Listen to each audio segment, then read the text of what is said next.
Alright guys, welcome back to Timber and Trail. I'm going to be showing you guys a kerosene lantern. Not many people have seen these or even know what they are, but we'll give you a shot at what's going on with these guys. Okay, so here is the Coleman kerosene lantern. Very similar to the older gas models that they had back in the day. These were much more common back in the 60s, 70s, stuff like that. However, this one is only a couple years old. Some of the stuff you'll need here is just some clean kerosene. I got this at Walmart. You do need the alcohol to use this to kind of preheat the kerosene, because kerosene's a lazy fuel. It's pretty much diesel number one, so it will not ignite with a lighter unless it gets hot by preheating with the alcohol. And a little funnel here to fill up the lantern with the kerosene. This is what I use to put the alcohol in there, and just a stick lighter to light the alcohol.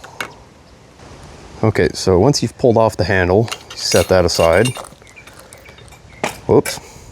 You're gonna pull off the top hat. Then you're gonna take your alcohol bottle and you're actually gonna put it up the bottom here, and you're gonna squeeze it. You're gonna fill up the bowl. I don't fill it up all the way. I don't feel like it's really necessary. And then the next step is we got to build fuel pressure here, so I'll show you how to do that. Okay, so you're going to turn this counterclockwise, and you're going to pull this plunger out, and you're going to actually plug that off with your thumb, and you're going to push that plunger in and out about 20 to 30 times. That'll build fuel pressure inside of the fuel tank. Okay, then once you have done that, I couldn't get that on camera, but you're going to push the plunger in and turn it counterclockwise, and you're going to lock it in. So now there's fuel pressure in there. So now take your lighter, and you're actually going to light the alcohol. If I can get it. And you can see the alcohol is lit, and you're going to let that kind of boil and burn down. Then once it does that, we're going to turn the fuel lever on over here, and it will light the mantle. Another thing I like to do at this stage while the alcohol is burning down is just put the top hat back on and put your handle back in there, make sure it's secure. And as you can see, the alcohol is burning. That is normal. Once the alcohol is burnt, click it over, and now you're running off the kerosene. So these suckers get pretty bright. You can kind of dial them down a little with the fuel knob. Kind of like that, kind of a low level. Or if you really want the full brightness in the dark woods, click her all the way on.